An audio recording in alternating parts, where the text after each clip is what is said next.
Hi everybody, it's Dandruff with your news Cartridge for Friday, August 17th, 2018. It's Friday, so you know what time it is. Time for this week's Steam Code giveaway. This week I'm giving it to DKB Joler for your comment here about how Miusin probably came up with his non-pology video. At this point, I wouldn't be surprised, and for your comment, you get a code for Shyness, the Lightning Kingdom. Be sure to reply to your original comment with either your Twitter handle or your Discord ID so I can get that code to you. Next week I'm giving away forts, so be sure to comment if you want to win. Up on top today, we have been covering a lot of controversial topics, so today, let's just cover something about games. Spyro the Dragon, the Reignited Trilogy has been delayed until later this year. Even though this isn't particularly good news, it could mean a few things for the game. Most importantly, the physical disc may include more than just the first game. Activision has stated the reason for the delay is to give the game the love and care that it needs, and while that isn't a bad reason per se, it would be really nice to know if they're going to address the concerns of the community. Seriously, Activision, don't just put one game on the disc. You'd be doing a disservice to people with poor internet. I don't mind, and I even like this age of post-launch updates, but there is a limit to how lazy you can be, and this is one of those times you should do your best. In the wise words of Nick Offerman, don't half-ass two things,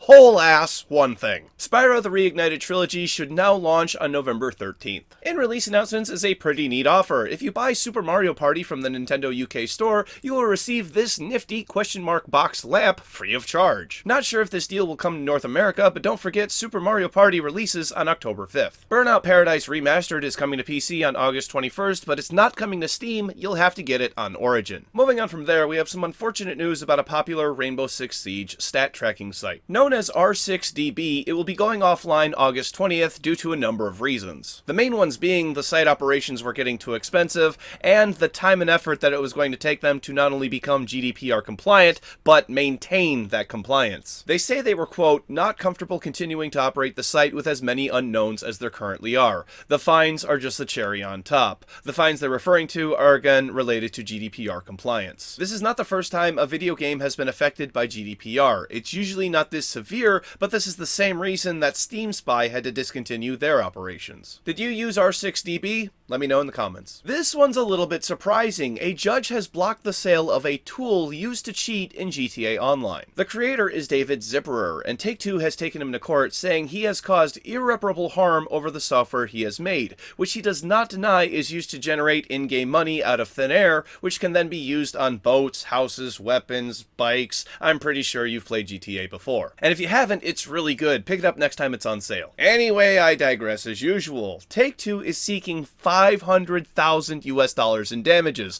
which is a hell of a lot of money, and his defense claim has been heard before by other people who make cheats, that his code is a separate program and therefore doesn't violate Take-Two, Rockstar's, or anyone's copyright. However, the court has responded in a rather unique way. He hasn't been convicted of anything, but like I said, the sale of his software has been blocked in order for the court to figure out if indeed he's committed a crime at all. Personally, I think he should be banned from the game completely, but I'm not so sure that Take-Two, in my opinion, can argue that people who used his software were no longer going to buy Shark cards because of it. Shark cards being Rockstar's microtransactions that allow you to purchase in-game currency with real-world money. I think this is more along the lines of the mentality that you can't call a pirated game a lost sale because you couldn't prove that person was going to buy the game in the first place. How do you feel about this though? Do you feel as though this software should be deemed illegal and therefore punishable by a crime for anyone who possesses it? Or do you think Take-Two and Rockstar should just have a better anti-cheat and ban those who want to hack the game?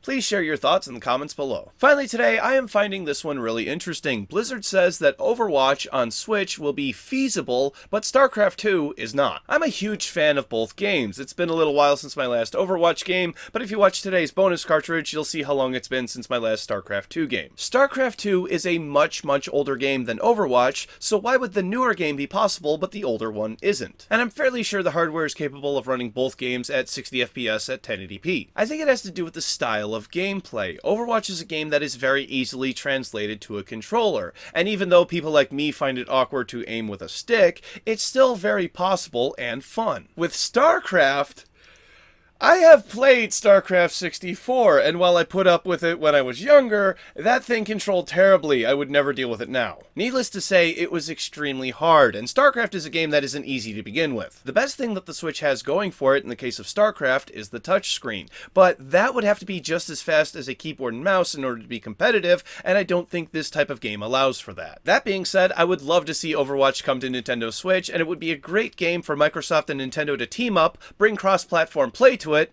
and then rub it in Sony's face. Once again, it's time for Monday's game releases, because I'm off for the next few days because I have to clean up a mess that my kid Squid made with a bunch of paint.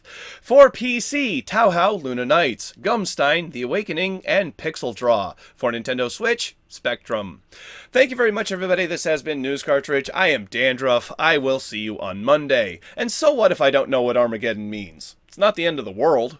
Now I want to go listen to Aerosmith with Bruce Willis. Click up here to watch the bonus episode for today's show. Click down here to watch yesterday's episode, which was about IGN removing all of Philip Mewson's work from their website due to more plagiarism allegations. Both of those links are in the description down below, and click over here to subscribe to my wonderful, wonderful channel. Thank you. See you on Monday. Go play some games.